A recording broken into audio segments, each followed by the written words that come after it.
How do you lead a small business through changing times? In this video, I interview highly influential and successful CEO of Origin Bank, Drake Mills. Drake, when he came on with the company 37 years ago, it was at $13 million. Now the bank is at $6.5 billion.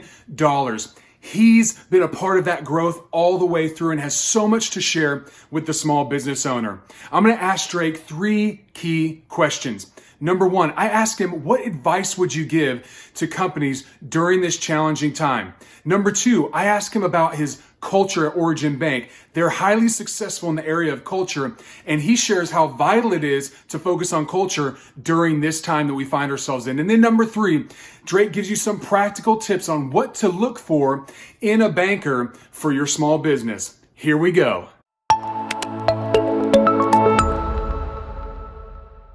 All right. Well, Drake, thank you so much for taking the time to join me today and allowing me to interview you. I know that that we're going to get some great wisdom for small business owners and leaders out there. When we first connected, I asked you a question about small business owners, small business leaders. I asked you what advice would you share with them during this current time that we find ourselves in? And this is what you said. It was fantastic. You said you would encourage them to invest in their core competencies and strengthen their weaknesses through trusted advisors and quality people. There's so much there. I would love for you to expound. What do you mean by investing in our core competencies, and how do you identify, or what's your litmus test for finding trusted advisors that you can count on? You know, Drew, I think about core competencies as those things that we do well, and those things where we thrive in a comfort zone. It's through 37 years of this business and starting with a small $13 million organization and today $6.5 billion, and the majority of that's been through organic growth. You've learned to build significant relationships that you look at as trusted advisors. And it's not just the attorneys and the doctors and those type of folks. We at this institution have much more of an entrepreneurial spirit than you would think bankers have. Matter of fact, I think we're more entrepreneurs than we are bankers. And so we look at ourselves as trusted advisors. When I think about the mistakes I've made through my career, the mistakes I've watched my best clients make, and when I talk about mistakes, I really turn that into losses more than anything else, losses of capital. Each one of those, I can think back and walk through, and it's when we got outside of our core competencies, when we started doing things that we thought we had experience, and we didn't rely on trusted advisors. And I'll go to an example that comes to mind, internal and external, first external.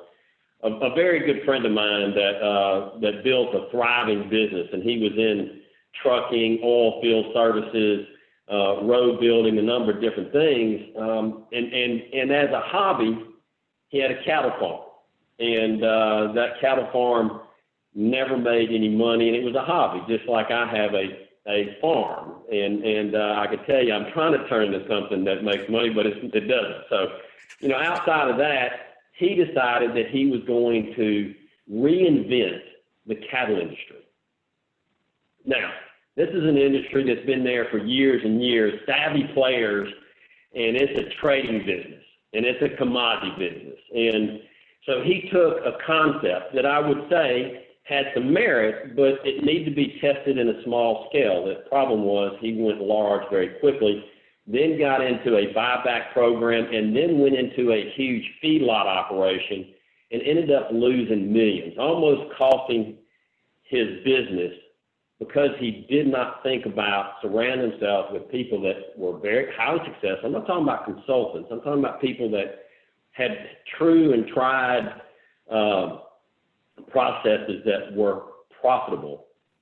In other words, he knew what he wanted to do and felt that he was going to be successful through that process. So he lost a tremendous amount of money, and it almost cost him his business. Thank goodness his business was strong enough to pull him out of there, and he's still going. When I look at our situation, for instance, and I'll give you an internal example. Several years ago, the loan volume slowed down, the economy was slowing down. And so we were introduced to an individual that was a exploration production lender. And she was very good at what she did. I had no experience in it. Our credit people had no experience. It wasn't one of our core competencies. We decided to entertain bringing them on and going into the exploration production lending business. And through that, we depended on someone else to teach us a business. And I think about, in my experiences, when somebody teaches you a business, you'll learn a lesson. And certainly we learned a lesson. Never had significant losses in this institution. And in 15 and 16, we had to work our way through some significant losses. And it made us refocus. At that point, the team got back together, established those core competencies, thought about the things that we understood and didn't understand, and since then have significantly grown this business and have what I think is a high-quality portfolio that, by the way, will be tried and tested in the next coming months, through this pandemic. So, I hope that gives you some idea of what I mean by core competencies, trusted advisors, and I look at those individuals that I truly have confidence in. I can hang a hat on the hook of their success and how they were able to pave their paths and through experience. So as I talk to small businesses and I look at where their education, their experiences, and those things that they do well, and then some of the concepts and ideas they bring to the table for financing their needs, many times they don't align, and I don't look at those as core competencies, so it makes me pause and have some really strong conversation from an advisory perspective to say, let's think through this. Where are you going to get the knowledge, and where are you going to get the expertise to be able to be successful here? That's so good. That's fantastic. And I hope the folks that are listening take some time to reflect on what you just shared and really think into what their core competencies are.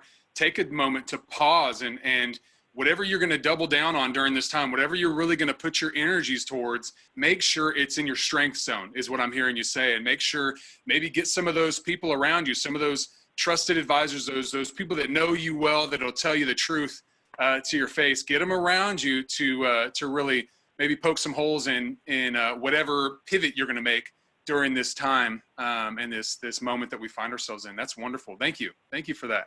And Drew, I want to add a little bit here because you keep saying this time. We're hearing many people say, boy, it's time to take advantage. It's time to invest here. It's time to do this. You don't understand that. We had a perfect example of an individual that's highly successful here that wanted to get into the skilled nursing business, felt like this is going to be an awesome opportunity. It's one of the businesses I have the most concern about. And because of our relationship and his trust in us, he's gone on to doing other things and taking capital and investment in areas that he knows he can leverage up and be profitable from. So people need to really think about where their investing opportunity is. Capital is going to be stressed. Cash is king at this point, and we need to make sure that we do the right things with that so we can take advantage of some opportunities.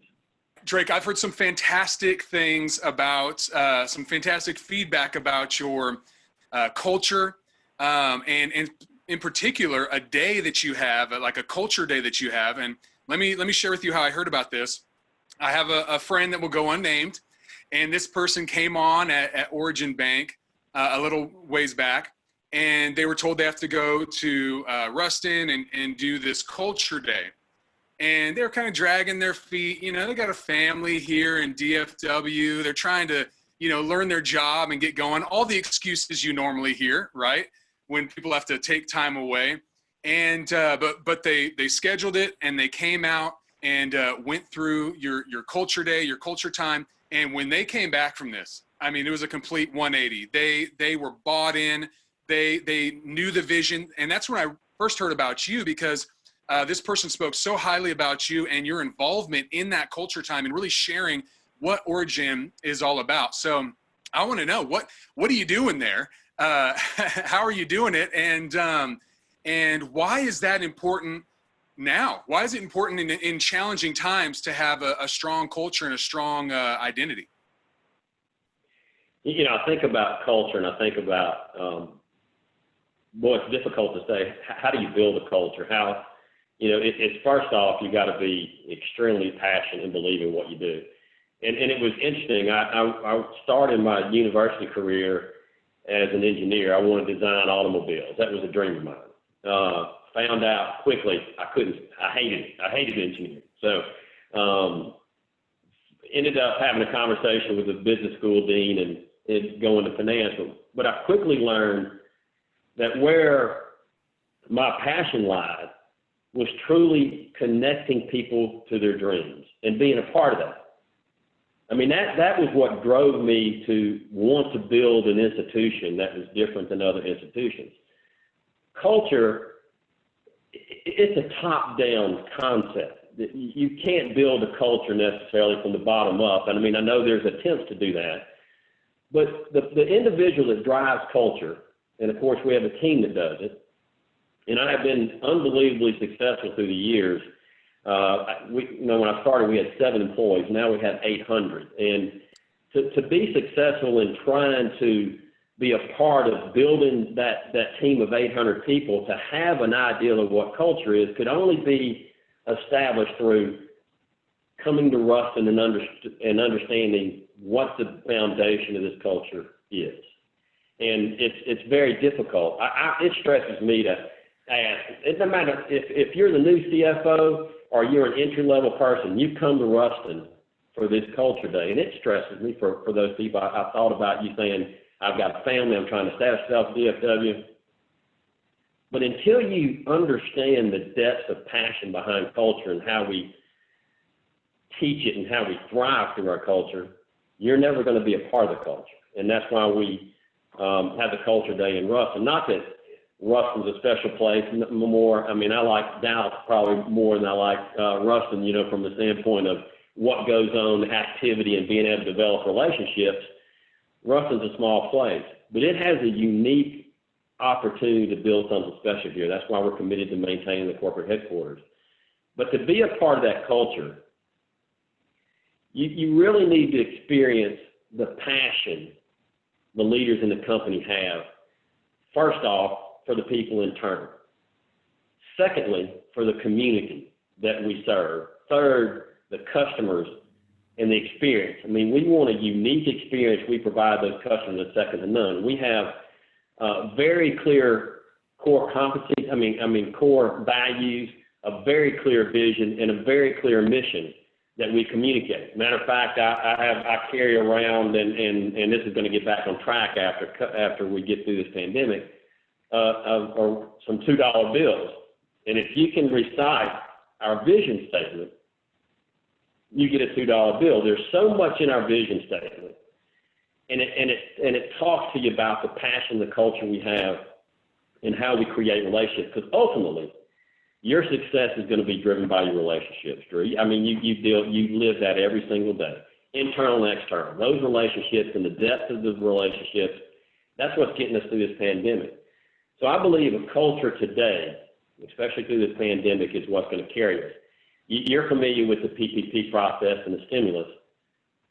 Culture was proven out through that for us. We have 150 people working remotely now. We had people work. I was so tickled to see people inputting loans for their clients at 3 o'clock in the morning, excited about it, coming to work and doing those things necessary to build and cement those relationships. And boy, our culture just, and I know every place says they have great culture, but we use what we call glint surveys. You might be familiar with glint, but it's a survey process that we test that culture constantly internally. I get those responses, and there's times when I say, I want to know who that is, because I want to get into their heart and into their mind, because they haven't bought in. And it's anonymous. I don't know who they are. But it allows us to focus on those weaknesses that we have to build our culture. So I know I'm rambling a little bit, but when you start talking about culture, I just light up. I get passionate because it's a top-down process. You've got to live it. They have to see you live it, and they have to see you be a part. And I've been fortunate, unfortunately, to be a part of almost every position in this institution at some point in time. So understand what they have to do and understand what their struggles are. So to be able to sit there and have those kind of conversations with new people coming in, and to be able to show the passion you have for an organization and love you have for those people, you're going to send people back saying, wow, I'm at the right place. That's great. What I'm hearing you say is really you can't delegate culture. That's your responsibility to drive it. Is that what I'm hearing you say? Absolutely. We several years ago, I decided that we needed to have a culture czar, and this shows an entrepreneurial approach to building a business. And we had an individual that was actually in the pharmaceutical industry and was very successful, was going to be transferred to Indianapolis and leave this area. And we hired this individual with no banking experience, because it wasn't about banking. It was about people. To actually help come in and be the head of cultural strategies. And what I told him he had to do was to ensure us that the processes, the plans, the strategies, everything we did held or tested true to our culture. And that's been one of the best investments we've ever made. This individual today has really accelerated in this company. His name is Ryan Kilpatrick. And I don't think anybody could steal him, because I've threatened to kill him if he ever leaves. Plus, he's so embedded in this organization. But to have somebody to gauge and to make sure that we practice what we preach is another test. That's wonderful. That's great. Thanks for kind of explaining that and giving the details on that. You jumped into this with the PPP and really having that relationship with your banker. I'm wondering, I work with a lot of small business owners, small business leaders, and, if they ask me, who should I work with in the DFW area, my clients that are in this area, what would be the strategic advantage of working with Origin Bank? This kind of proved out in the PPP process, because we have a relationship manager assigned to every client that we have. We're not a transaction organization. We're a relationship-driven organization, and there's a difference. Mm-hmm. We had people that were at larger banks and even some smaller banks that just did not have the relationship with, quote, a trusted advisor. And we took the opportunity to put together plans and actually provide PPP opportunities for them, in some cases overnight, when they were bogged down 2 and 3 weeks and panicking through this process. And I told our team from day one, be thankful that we have a stimulus product. 50% of this battle is going to be psychological with these small businesses. To know that they have support, they have access to capital, and they have someone that's there talking to them on a daily basis is going to allow them to have the strength and ability to say, I can get through this without running down to the attorney and filing bankruptcy. So financial, psychological, we try to approach it both ways. But I think, especially in the DFW area, our team proved that these relationships, and to even call and get checked on after you got your PPP check when we're busy, right, to make sure, hey, how are you feeling? That's just a relationship process that you go through, and fundamentals that you should use in creating what we think is an opportunity for us to expand our business in the Metroplex. Yeah, absolutely. Okay, so kind of a flip side to that, I also have clients that are outside of the DFW area. So if they ask me, hey, what should I look for in a banker? What you've been in the business for 37 years, right? So what would you advise a small business owner, small business leader? They're looking for a banker. What kind of qualities? What should they look for if there's no Origin Bank to be found around them? Well, we also loan money well outside of the Metroplex. So just send my way. No, but outside of that, it's I would say look for a bank that has a portfolio of loans and relationships similar to yours. That this isn't something they're just doing as a one-off. Because how can they provide you that trusted advisor guidance if they don't understand your business, if it's not what they focus on or one of their core competencies, let's say? Yeah. Also, is the relationship mobile? Are they going to be able, are you going to be able to contact them at any time, 24/7, and they have a passion about your business? And look, and I'm not going to point names. It's something I said years ago, that when I went to banking conventions and I got in a room full of bankers, it would drive me absolutely crazy, because it was a mindset that I didn't agree with. It was a transaction mindset. It was, hey, I'm worried about my balance sheet and income statement. You take care of your relationships. You take an entrepreneurial approach about things, and you support those. The income statement and balance sheet, as long as it's within the lines of your core competencies, are going to take care of themselves. And it's something that we preach constantly here. It's not about fee income. It's not about all those things. It's about those true relationships. So to any small business individual, it's got to be something that you have quick confidence in. First off, the institution, their portfolio, their ability to provide the products and services that you need. I think treasury products, especially for a small business, it's got to be second to none.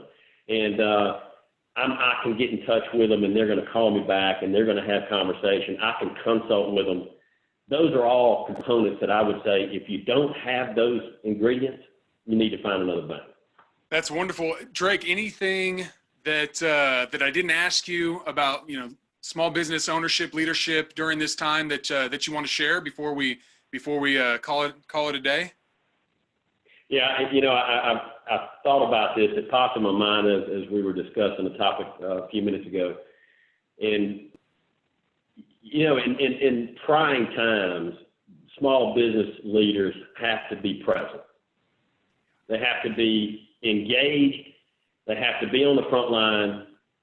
They can't be a displaced individual here. This is time where people are looking in your eyes, and it's something I've told our leaders. No matter how much stress you feel during the day, they better not see in your eyes. You got to have confidence. You got to understand what you're doing. Look, take the opportunity also to make tough decisions. There's aspects of our business that aren't profitable, that aren't going to work. We're starting to look at, what does this, and I said I wasn't going to say this, but the new normal going to create for us? Are people going to run back and go to Disney World? Are they going to go back to the office? It's something that we're very concerned about. We found some success and some efficiency in people working home. But what is this going to do for office space, to our commercial real estate portfolios? So I think small businesses have to really look at where the revenues come from, concentrate on those most profitable margin areas, and dump those things that are pulling them back. And this is the time to really look closely at that. That's great. Drake, thank you so much for your time. And I know that this is going to help so many small business owners, small business leaders navigate through this time and come out of the other end of this thing thriving, and maybe with some new ideas. So thank you so much.